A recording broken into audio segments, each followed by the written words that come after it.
Gentleman is recognized for 5 minutes. Thank you, Mr. Chairman.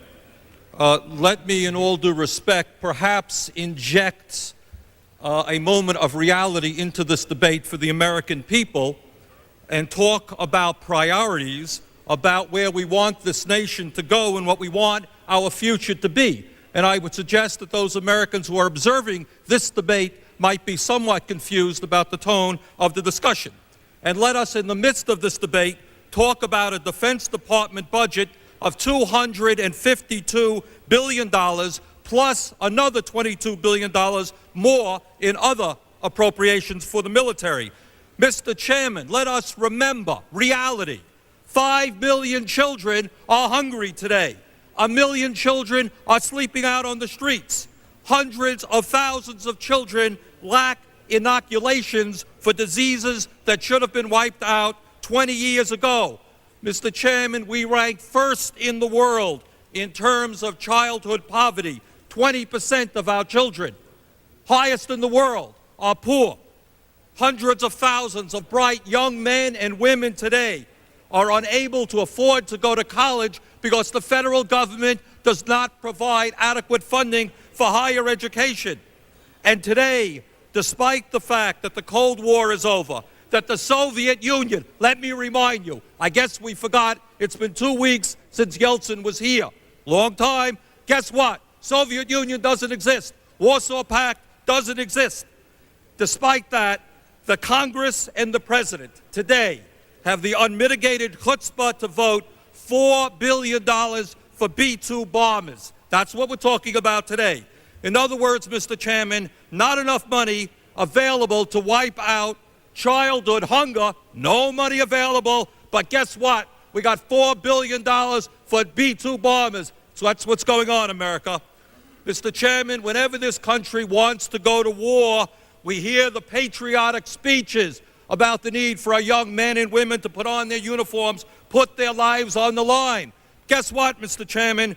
2 years ago, the Congress and the President cut $3.5 billion for veterans programs. It is no secret that our VA hospitals are grossly underfunded. And today, this institution and the President have the gall to talk about $3.2 billion more for the absurd Star Wars programs. $3.5 billion cut from veterans programs, $3.2 billion available for Star Wars programs. That's what some of us call priorities. These priorities are wrong. Mr. Chairman, 2 years ago, this Congress and the President cut Medicare programs for the elderly by $43 billion. And, Mr. Chairman, it is no secret that the President, many members of this Congress, want to slash Medicare for the elderly even more. $43 billion cut for Medicare, but guess what? In this particular appropriations, we've got over $100 billion a year to defend Western Europe and Japan against a non-existent enemy. Some of us think those priorities are a little bit strange. Mr. Chairman, if you have read the latest newspapers, you will have noticed that the number of Americans who believe that the President of the United States is doing a good job is about 30%. 70% think he's not doing such a good job.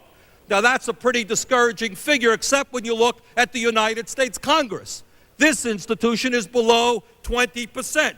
In other words, Mr. Chairman, maybe we might want to wake up and understand that the overwhelming majority of the people believe that the President and the Congress are way out of touch with the needs of ordinary Americans, and we need some fundamental changes in the priorities of this nation. Mr. Chairman, the American people are crying out for hope. They want quality education and a national health care system for all our people. They want decent paying jobs as we rebuild American industry and produce environmentally sound products. They want decent paying jobs as we rebuild our crumbling infrastructure and build a mass transportation system, decent bridges and decent roads. They want decent paying jobs as we put our carpenters and construction workers back to work building the millions of units of affordable housing this country desperately needs. Mr. Chairman, let us stand up today for a new set of priorities for America, and let us give hope back to millions of Americans who lost it.